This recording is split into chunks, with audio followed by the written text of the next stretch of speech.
presenter is Erik Goldstein, and he is the Senior Curator of Mechanical Arts, Metals, and Numismatics at Colonial Williamsburg. He's a leading expert on 17th and 18th century arms and numismatics, and he's authored The Brown Bess and the Swords of George Washington, and has received multiple national awards for scholarship. So welcome, Erik Goldstein.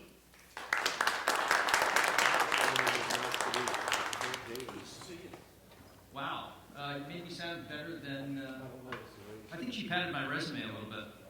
Good morning, everybody. I want to thank Springfield Armory for hosting us, and of course, the University of Wyoming's Firearms Studies Center, Law Center. I'm sorry, I'm bad at this. Close enough, especially Ashley for putting this together. I think I'll probably start with like my favorite 18th century military material culture joke. You guys want to hear a joke? Sort of lighten you up in the morning? I promise it's clean. Okay, what did Mrs. Cannonball say to Mr. Cannonball? No? Good news, honey, I'm pregnant. We're going to have a BB.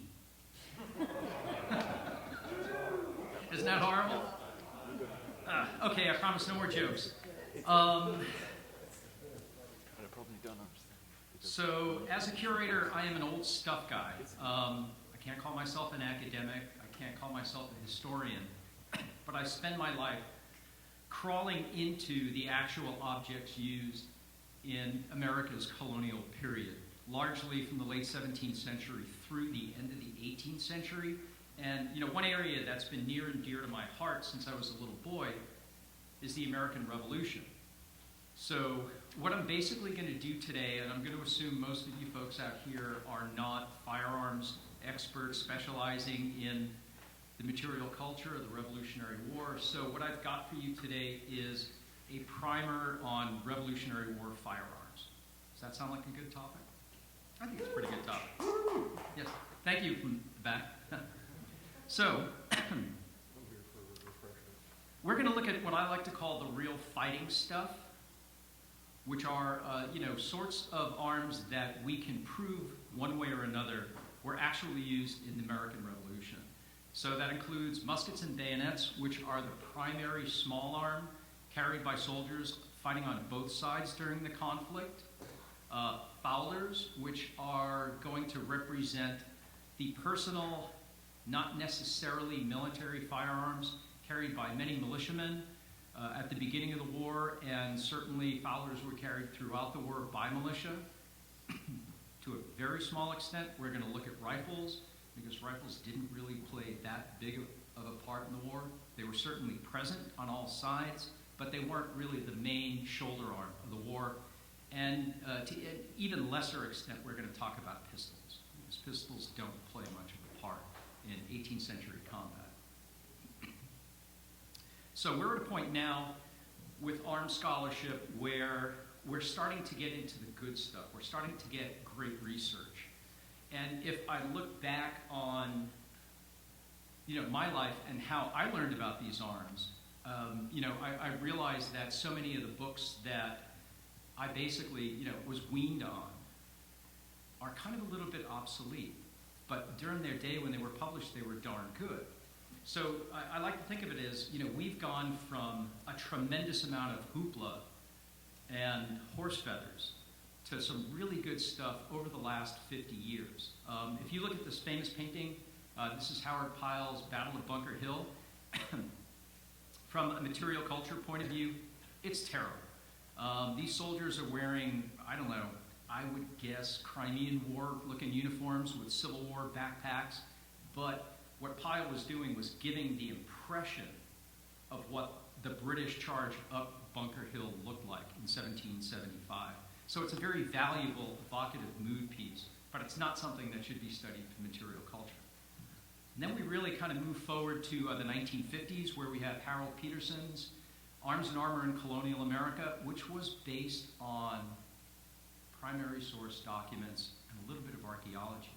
So in many ways, Peterson's book, which is now better than, well, it's about to be 70 years old.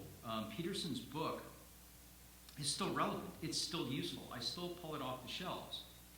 Then, in the decade leading up to the American Revolution, we have the works of George Newman.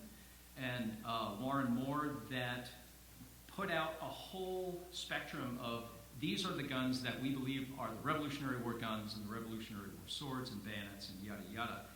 And they weren't basing it on a heck of a lot. So, you know, these books are starting, they're still useful. I still use them to sort of see what exists out there. You know, one of the great things you can do when you're studying these things are you have an object of whatever particular sort, you want to look for parallel examples. And these books show me what was out there in, you know, well, 60 years ago, almost 60 years ago.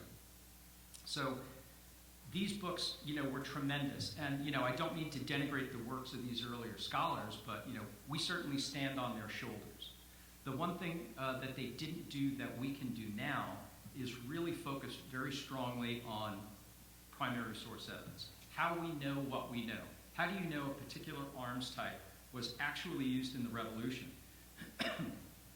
Excuse me, a little bit of allergies. There's archaeological. Archaeological evidence is the best evidence because this is the stuff that was lost during the Revolution that lies dormant. It is recovered using scientific methods, and it informs us directly from the battlefield. There's contemporary imagery, which to some extent is hard to come by and has to be taken with a little bit of a grain of salt, but there is value to be had from that. There's documentary evidence, which is fantastic. My colleague Joel Boyd can tell you all about that. And of course, then there's the tangible evidence. You know, that which the surviving arms can tell you just by studying them and comparing them to other examples. So before I jump into this, I want to contextualize the world of the flintlock musket and show you probably the best footage that I've been able to find that gives you a feel for what 18th century linear combat was like. So I'll show you this here.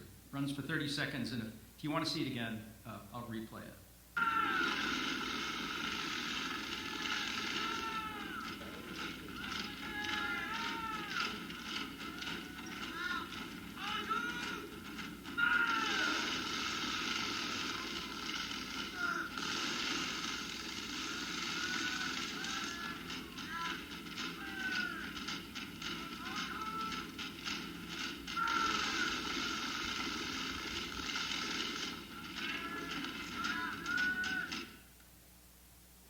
What do you think?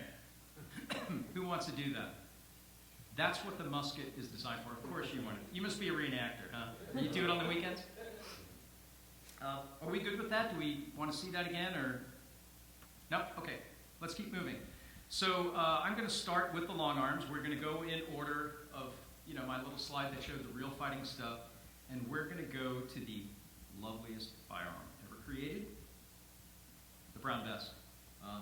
I can't tell you, I have a personal connection to Brown Bess. I've always loved these guns. I've been writing about them for 20-something years. And I got my first reproduction Brown Bess when I was in college. When I went to school in Manhattan, and I had taken the subway downtown, I went to a police distributor near, a police supply distributor near the old City Hall in Lower Manhattan. And on the wall, they had a reproduction Brown Bess for sale for $300. So I bought it, and I took it home on the subway. Nobody cared. You know, it was the 1980s. But I was so in love with this, my at-the-time girlfriend referred to it as the other woman. Well, I still have that musket, and she's long gone.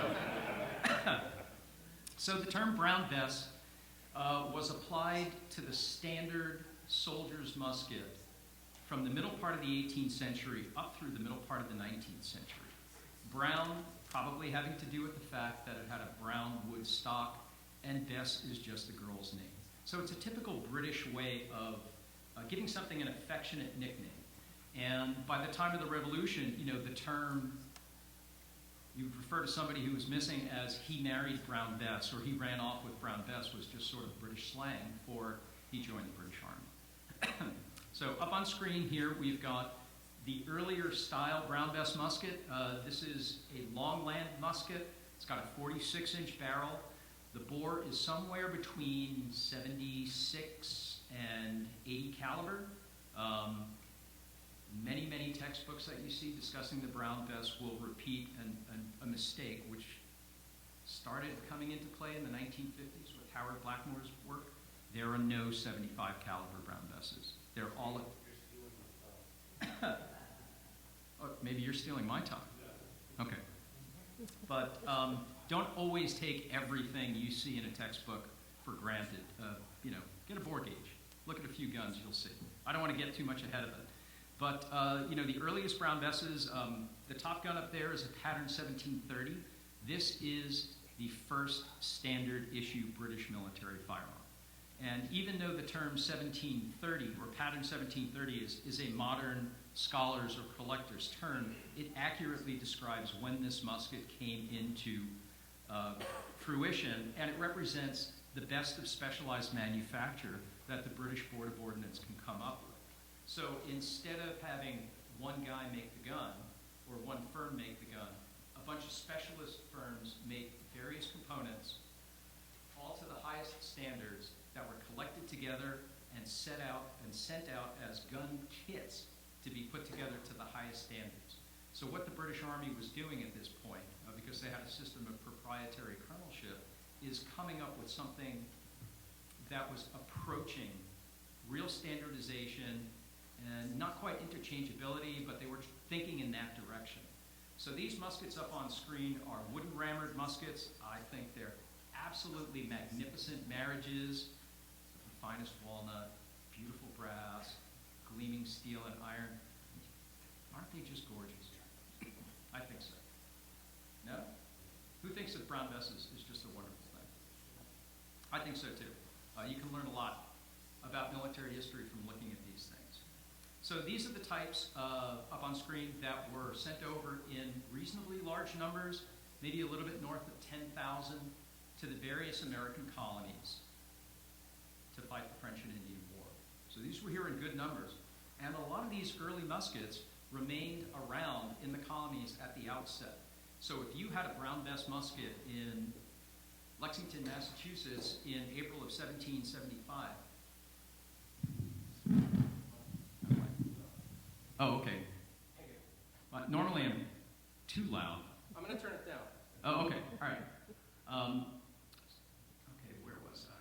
So basically, if you had a Brown Bess musket in Lexington, Massachusetts, at the beginning of the American Revolution, the chances are it was one of these wood rammered guns that was a leftover from the French and Indian War. By the Revolution, we have another pattern of musket where the barrel is a little bit shorter, same caliber, but it measures about 42 inches in length. It's got some economies. It's got a lower relief side plate, but it's also got a steel rammer, and that is super important because without a working rammer, guess what? You can't load your musket, and in combat, you don't have a firearm any longer, you have a club. So pretty quickly after the late 1740s, the British began switching from a fairly inexpensive but easily broken wood rammer to a kind of difficult to manufacture and expensive steel rammer, but an important technological advancement. Now, what's the other part of the musket in 18th century combat? It's the bayonet. And this is one of Bill Malden's cartoons. I love this because this truly sums up the realities of the American Revolution. And in case you can't read it, you have an American rifleman with a rag in his mouth, a wobbly rammer, running away from a British grenadier who's coming at him with a fixed, nasty socket bayonet. And the caption, "Sharpshooters without bayonets were in trouble if they missed." And this was true. I think it's pretty funny. So the bayonet that went with the Brown Bess musket is a very nasty piece of business. It's got a 4-inch socket and a 17-inch triangular blade, hollow on the bottom two sides, and in earlier times, 1.25 inches to 1.5 inches wide. That is just the sort of thing that is going to ruin your day if you meet the wrong end of it. And when you look at this bayonet and you think about 18th century combat, we were looking at that British regiment charging that French regiment. Did you notice the British regiment didn't stop to fire? They just kept coming and coming. The French were going to stand their ground and they were going to pour volleys into them. What the British were going to do is they were going to get as close as they possibly could, absorbing all the casualties from the French volleys. They were going to then fire their devastating volley into the French infantry with the hopes that it would break them.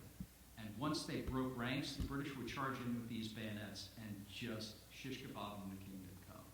And that, in many ways, is the real purpose of the musket, is to disorganize your opponent across the field and then go in close combat and use this bayonet. So I have some friends who are real proponents of the bayonet, and they think of a musket as nothing other than a handle for the bayonet. So the bayonets are very important. They were married in many ways to the guns that they were issued with, because they really weren't they weren't interchangeable, because they were hand fit. And the beautiful part of some of the bayonets of this period is that they come with markings. And the markings can tell you so many things. So as we're looking at the bayonets up on screen, you can see how they evolved from about 1720 to about 1780. It doesn't change that much, but there are stylistic differences that help us date them. I'm really interested in the markings of these bayonets. And there are three markings details up on the right side of the screen that transform these bayonets from just old pieces of military hardware to really important historical relics. The top marking is marked 28th R, 8th Company, number 30, the 28th Regiment. Okay, what did the 28th Regiment do? Well, this is on a 1740 style bayonet. The 28th Regiment was led from the front by James Wolfe at Quebec in 1759. The 28th Regiment was right there as he was shot down on that battlefield in September of 1759. Was this bayonet a witness to that battle? Maybe. It could have been. The markings help place the bayonet closer to an actual event. But I would never say, oh yeah, it was definitely a Quebec. I might say it's probably a Quebec. So going down in the middle, we've got one marked 34 over LI over 31. That is the 34th Regiment Light Infantry Company, musket and bayonet number 31. What did the Light Infantry Company of the 34th Regiment do? Not much. They came down from Canada and they got captured at Saratoga. So this bayonet almost certainly went from a British light infantryman into the hands of an American soldier at Saratoga in late 1777. And of course at the bottom is another bayonet that, through other means, I believe was issued to an Irish regiment. Was made in Ireland, and that's marked 44 over, let me get my glasses on so I can see my screen here. Oh, I can do this. 44 over E over 15. The 44th Regiment fought heavily in the Philadelphia campaign, and they were at that surprise attack that many American historians like to think of as the Paoli Massacre. Well, was it really a massacre? It wasn't a massacre from the British point of view. I tend to think it was just a nasty fight, but this bayonet possibly could have been at that event. So I take, I always look at the musket and bayonet as an inseparable set. Even though today they survive separately, but you have to study them together because the bayonets will inform on the muskets will inform on the bayonets. Okay, we're going to go to France. Up on screen is the French model 1728 infantry musket. This is the standard workhorse musket of the French troops that fought here in the French-Indian War. Okay, that's great. France lost the French and Indian War, and by war's end, far north of 10,000. I don't know, maybe you have an idea. There were at least 10,000 on ship. Yeah. There were a lot of 1728s captured, actually some in the 1740s, and certainly with the fall of France in 1760, tens of thousands of these, maybe as much as 20,000, came into the American colonies, where they just went out into the wilderness, and bits and pieces of them show up in different places. This gun up on screen was George Mahler's, and it's something I managed to buy at auction for Colonial Williamsburg's collection, and I especially like this because you never see French 1728s in their original wood stocks, because you can see the stock is kind of slim. It doesn't last long in military service, especially in North America. But this one has a nice set of American initials. I think is that IM? Yeah, it's IM over, the name of another owner, J. Wade. This makes it especially charming to me. But notice the difference between the British musket and the French musket. The French musket is mounted in iron, and its barrel is held to the stock by 3 iron bands. The British used pins and brass mounts. Those 3 iron bands we're going to see again and again and again throughout American history. This is the French Model 1763 series. This is the workhorse musket of the American forces of the American Revolution. Maybe as late 1775, but certainly early 1776, starts a torrent of these muskets coming over. So by war's end, north of 100,000 of these muskets are shipped for the use of the Continental Army and various state units, to the point where we would not have won the war without these arms being shipped over from the French. It's a darn good musket. I don't think it's as pretty as a brown vest, but you know something? If I was fighting in the field back then, there are certain reasons I might want this musket. Well, 1 screw and 3 bands removed, and you can dismount your barrel to clean it, which is really important. Now, unlike the British, the French were very progressive in their bayonet designs.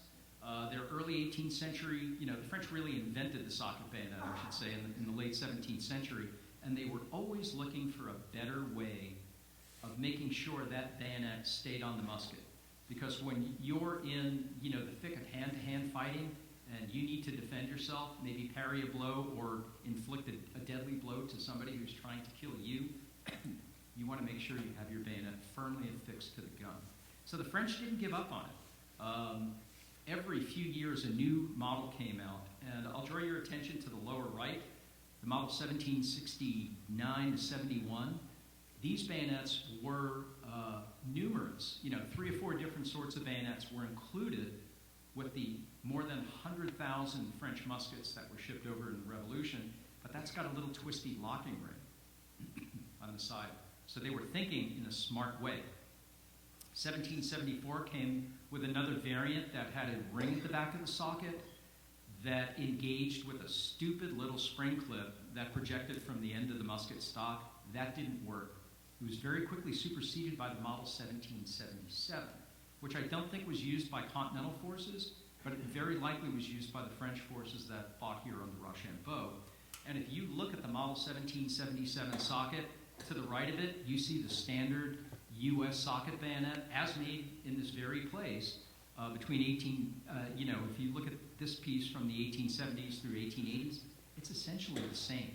The French were so progressive in the early years of the American Revolution that they came out with a socket bayonet design that was so good, it lasted almost a century throughout Europe, throughout the rest of the world, and certainly North America. Other firearms that played a big part in the Revolutionary War period were Dutch. How many Dutch regiments fought here during the Revolution? Trick question, 0. But there were lots of Dutch muskets here. The Dutch would sell arms to anybody who wanted to buy them. They were pretty smart folks. And to make up for shortfalls in the caches of arms that the British government kept at the Tower of London, they would purchase kind of second-hand, second-rate, slightly used firearms from the various Dutch city-states. The example up on screen is a wonderful piece that was made at the very beginning of the 18th century. It's still got Dutch proof marks on the barrel. You've got the rampant lion, Leo Belgicus. You've got a crowned broad arrow stamped into the barrel, and elsewhere on the gun, I couldn't show everything, are some American initials and the date 1761. So this is a musket that was made and used in Holland at the beginning of the 18th century, bought by the British Board of Ordnance, taken into store at the Tower of London in 1715, and at some point shipped out to the American colonies, most likely in the 1750s, where it went into American hands and became the property of whoever inscribed his initials and the date 1761 in it. I think that's pretty special. So it's got a super interesting history. Another sort of Dutch musket, a little bit later, were also shipped over to the colonies in the 1750s. These were brass-mounted guns. A little bit later, these turn up archaeologically all over the place. The relics up on screen, the side plate fragments were found at Fort Ticonderoga. They also turn up at Fort Ligonier. And they turn up in non-archaeological context in a very interesting way. You see, there's a little vignette of the barrel marking that says S. Carolina. There are a few of these known on Dutch muskets, and what they represent are the Dutch muskets that were still kicking around in Charleston, South Carolina, or, well, I should just say South Carolina, after the Revolutionary War. Those were post-revolutionary markings. And what this tells you is this musket was good enough, condition-wise, even though it may have been 50 years old, to be taken into store as property of the state of South Carolina. So it's a very interesting lineage, bought by the British, sent to America, used in the Revolution on some level or another, and actually taken into the store by a state of the new republic. The bayonets for the Dutch muskets are fairly plain. They're well represented in the archaeological record. The top earlier example doesn't have a little guard at the bottom of the blade that, well, really, it prevents a little bit of over-penetration in your enemy's body, but primarily it's meant to support the bayonet in the scabbard. Because, without supporting it in the scabbard, it's going to pop through the scabbard and it's going to hurt your leg when you're marching. Probably the coolest example of one of these early type Dutch bayonets that I've seen excavated was found in the burnt ruins of Fort William Henry, which, if anybody has seen Last of the Mohicans, that gives you an idea of what that probably witnessed. Other type of long arms used in the war, we have Germanic muskets. These are the sorts of guns that came over with the various, I hate to use the term Hessian, but I'll just say the Hessians for ease sake. The German mercenaries, many from the province of Hesse-Cassel or Hesse-Nassau. But these were similar to the brown vest, but very different. Today, they are incredibly rare. I've never been able to find one for Colonial Williamsburg. The example up on screen, and I'm cheating, is Prussian. There were no Prussians here. But there is evidence that Prussian muskets came over later in the 18th century. Whether or not any came over in the Revolutionary War, I don't know. I wouldn't go on the record either way. And down below is a Spanish musket, which is similar to a French 1728. A little bit different. Very often they have brass bands, and the real key identifying feature on a Spanish musket is that ring at the top of the top jaw screw. And that ring is it's idiosyncratic. For whatever reason, it was only popular in Southern Europe. It makes a heck of a lot of sense to me, because if you need to tighten your flint in quick, I think it's a little bit better of a system than just a slot screwdriver. We're going to take a quick look at some American guns. How do you define an American gun? Every way possible. You got to be open-minded with these things. This is one of my favorite pieces. It kind of looks like a brown vest, but it kind of doesn't. I will tell you it's got a cherry stock, which usually points to manufacture somewhere north of New York, probably New England. And this is a straight-up cherry restock of a Shortland brown vest, a pattern 1769 brown vest, with one exception, the lock. That's a beautifully preserved lock straight out of a French 1728 musket. So what this represents are, to me, this represents the gun repairing and building industry as it existed throughout most of the colonies during the Revolution, where such activity could take place. So, hey, here's a barrel. Here's all the parts we need. We just have to create the piece of wood and slap them together. And you know what? Nobody cares if you're mixing French and British, It wouldn't work with cuisine, but it works pretty well with firearms. What about American-made guns? We have a few. To me, the the works at James Hunter's Rappahannock Forge outside of Falmouth, Virginia, is one of the most important developments in American industrial history. Not just arms manufacturing, but American industrial history. Sadly, we don't have the complete record. We have almost no records of what Hunter's activities include, but we know he was making everything from saddles to cooking ware to swords to muskets. And the gunnery, the gun building facility he had there was supposedly better than 200 feet long and 4 stories. This was a monster operation. And what Hunter learned, and what Hunter's workforce learned here, undisturbed by the British up until 1780, really led to the establishment, I think, of this place. So, Alex will probably fight me on that one, right? I would anyway. Of course you would. Well, then you could give me that Rappaforge wall gun. We'll just take it back to Virginia ways. So, yeah, very important thing. Not a particularly good musket. There weren't a huge amount of them. They're very rare today. But what we learned making those muskets really set us on the path that I think is a direct line to where we are today. So some of the American bayonets are interesting.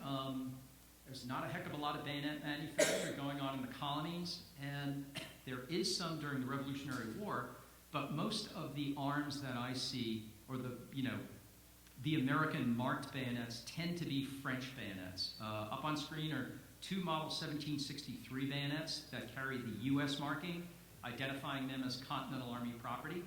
Yes, it's made in France, but to me it's an American bayonet. Down below is a piece I just acquired. This is an American-made bayonet for the Continental Army, a full-size copy of the American Brown Vest. It's got a great big U.S. mark on it, identifying it as Continental property, but it's also got the name of John Jacob Eckfeldt, an early important American industrialist who obviously produced this in Philadelphia during the Revolution for the Continental Army. These are rare as hen's teeth. I think I know 2 bayonets by Eckfeldt and a couple of others by Thomas Wiley. Rare, rare, rare. And last but not least is the goofy, crude, maybe made by a drunk blacksmith in 1775, just a kind of a homespun, cute, almost folk-arty piece of ironwork. But something, it's still a bayonet. And a flimsy, poorly made bayonet at the end of your musket can be a lifesaver. So it's certainly better than no bayonet. Pistols. Pistols didn't play a great role in the American Revolution because the common soldier does not need a pistol, would not want a pistol. Pistols are really used aboard ship, for close quarters fighting, grappling with each other, boarding parties, yes. Pistols are also carried by the cavalry. But if you read what cavalrymen of the American Revolution wrote, well, yeah, they carried pistols, but it really wasn't their primary arm. Their primary arm was the sword. So up on screen is, the British light dragoon pistol. This is the pattern 1759, what they call the Elliott pattern light dragoon pistol. These are fairly common today. What's less common are James Hunter's Rappahannock Forge copies of these British pistols. And these are pretty scarce. You can see the detail there. It's signed on the barrel, I, Hunter. I think less than 10 are known. Yeah, they're pretty tough. Okay, last pistol is this French model 1766 cavalry pistol, probably sent over in reasonable numbers during the Revolution for the use of the Continental Dragoons. I don't know of any that carry any Continental markings. I suppose it's possible, it's out there, but it's here to show you that the British had their own styles of pistols, and the French style of pistol really mimicked their muskets. They liked the bandit system. I guess they went with brass mounts. It was just a little bit easier for them to manufacture, and it's, I think, an ugly pistol. So I'm very opinionated about these things. Now, I didn't want to do this. I wanted to ignore this, but my good buddy Joel is here, so I have to mention the New England Fowler. And over the years, as Joel has infected my brain with his knowledge and his area of specialty, I've really started to appreciate how important these locally made fowling guns, especially those made in New England in the years leading up to the Revolution, how important these were. These are the guns that were on Lexington Green. These are the guns that were on the mustard field above Old North Bridge. And when you start looking at these just magnificent guns, you can see by looking at their buttstock that they took that pied à vache, that droopy, French buttstock, and made it their own. The brass hardware, beautiful, beautifully engraved, decorative. They're always delicate. They're always kind of long.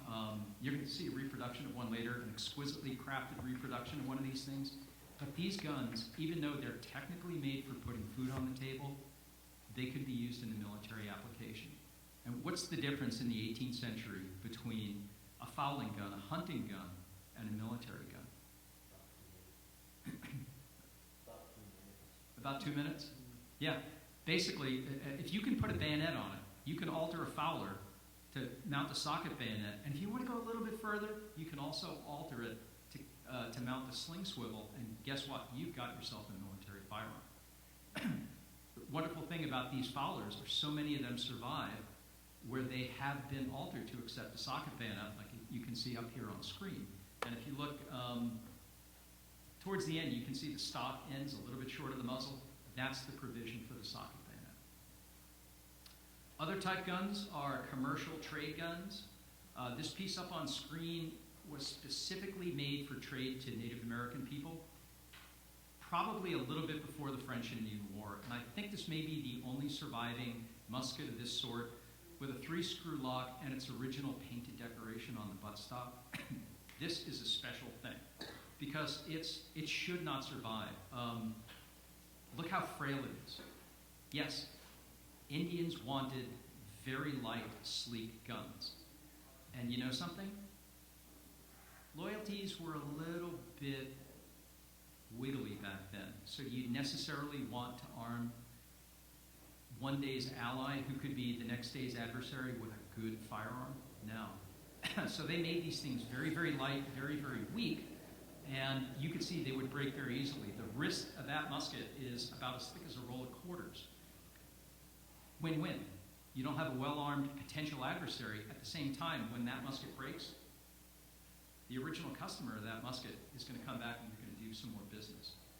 These are pretty rare pieces. The little dragon side plate fragment that is there was found at the armory site in Williamsburg, which is where the state of Virginia was repairing its arms during the Revolution. So at least one of these circulated through Williamsburg.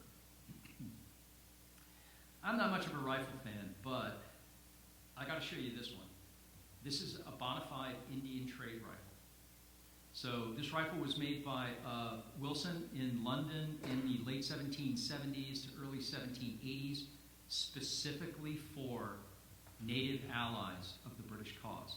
This is a superb rifle. It's superbly made. It's wonderful quality. I think Dr. Bailey noticed, he noticed something like 2,000 of these were made. And to me, it's super interesting because it represents a rare reversal where you have a uniquely American product that is aped in England for an American market. Usually everything that's British is copied in America, not as well as it might be made in London, but here's a case where an American rifle, some prototype American rifle, probably from central Pennsylvania, was shipped back to London in the late 1770s and was copied by London gunsmiths in a beautiful fashion. And the rifle up on screen is the Jacob Bauer rifle. It's a piece in Colonial Williamsburg's collection, and it's our only pre-Revolutionary War rifle. Jacob Bauer was from Pennsylvania, and he came to the Siege of Boston. Whether or not he had this rifle, we don't know, but the date of his, inscribed inside the patch box is 1777. So it's kind of an interesting piece.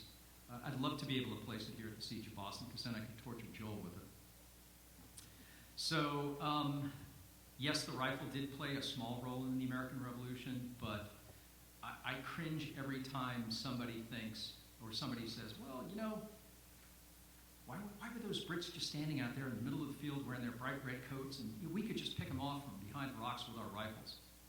No, it didn't work. Remember that Bill Malden cartoon?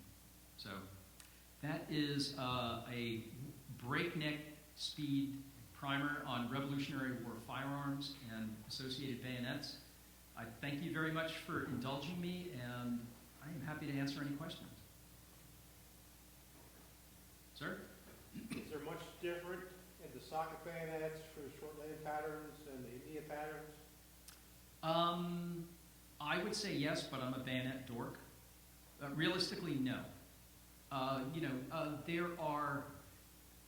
There are variations in form that I think have to do with ease in manufacture. During the Napoleonic period, when they're producing India pattern muskets and India pattern bayonets, the numbers go through the roof.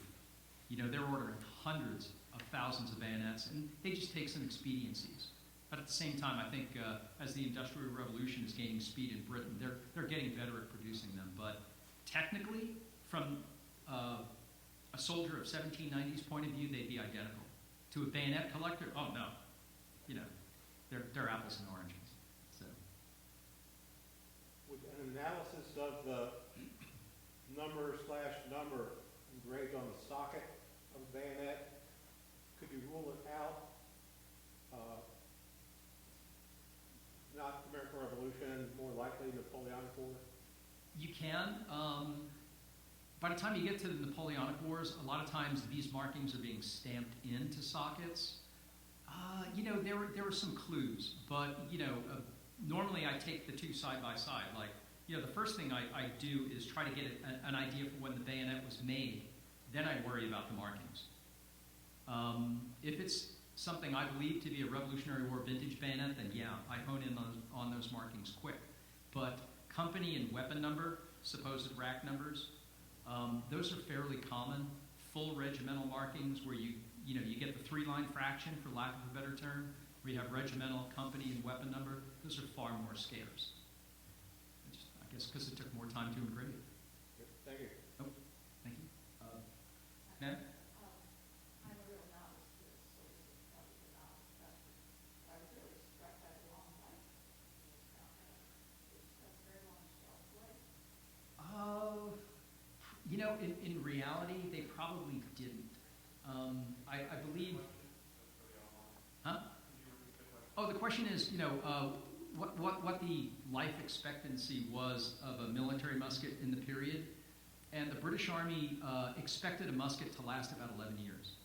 The examples that we have are the lucky survivors, maybe the 1 to 3%, or less than 1% of these things survive. Like, that really nice set pattern 1730 up on screen, that was not used in America.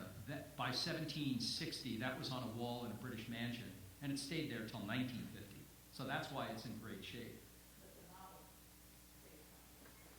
The model, the British continually improved their musket design, not to the extent that the French did, but yeah, they did improve it because, when they came out with their first standard musket, the first time it goes into the field, basically fighting the French in the War of the Austrian Succession in the early 1740s, some weaknesses manifested themselves pretty quickly, and they were fixed. So it's you got to break it to learn from it. So you mentioned a little bit that there were different types of muskets and long guns floating around at the onset of the American Revolution, and as the Continental Army was able to acquire more guns over time, and we reclaimed weapons that were dropped by the British in the field, was there a particular vintage French versus British versus homegrown that the American troops preferred? Because I remember thinking that, or I remember hearing that, the brown vest was the favorite musket of the troops. Was that true? I don't think so. Personally, I prefer the brown vest just because I think it's beautiful. It's kind of like my first girlfriend. You never forget your first kiss. You never forget your first musket. I would tend to think that the Americans absolutely 100% preferred the French 1763 series because look at the 1795 Springfield musket. It's a dead-on copy. In fact, I think contemporary records, they referred to them as Charleville muskets. They were making Charleville muskets. They weren't making model 1795s. So just the fact that we chose to straight up copy the French military firearm that kind of saved our butts in the Revolution shows that that was the preference. I have a quick follow-up question too. So the French musket, notably, the stock was not as thick, less beefy than the brown bess. I know the bayonet charge, while not uniquely British, was something the British Army was very well known for, and they very much lean into the bayonet charge as a primary tactic of waging war. Was the brown bess designed with that in mind, that our soldiers are going to be using this as a club, they're going to be swinging it, it should be heavy, and the French less so, or was it simply a stylistic choice that the French musket was slimmer? I think it's some of it. It's a little bit of both. The brown bess is beefier, just because you need a beefier forestock to support the pins that hold the barrel in. If you're going with bands, you can have, and I can tell you on a French 1728 musket, that forestock is paper thin, which makes it a very comfortable gun to hump through the field, when you're on campaign for months on end. Very easy to clean, but at the same time, it also explains why French 1728 muskets are so rare in their original stocks, because they just didn't last.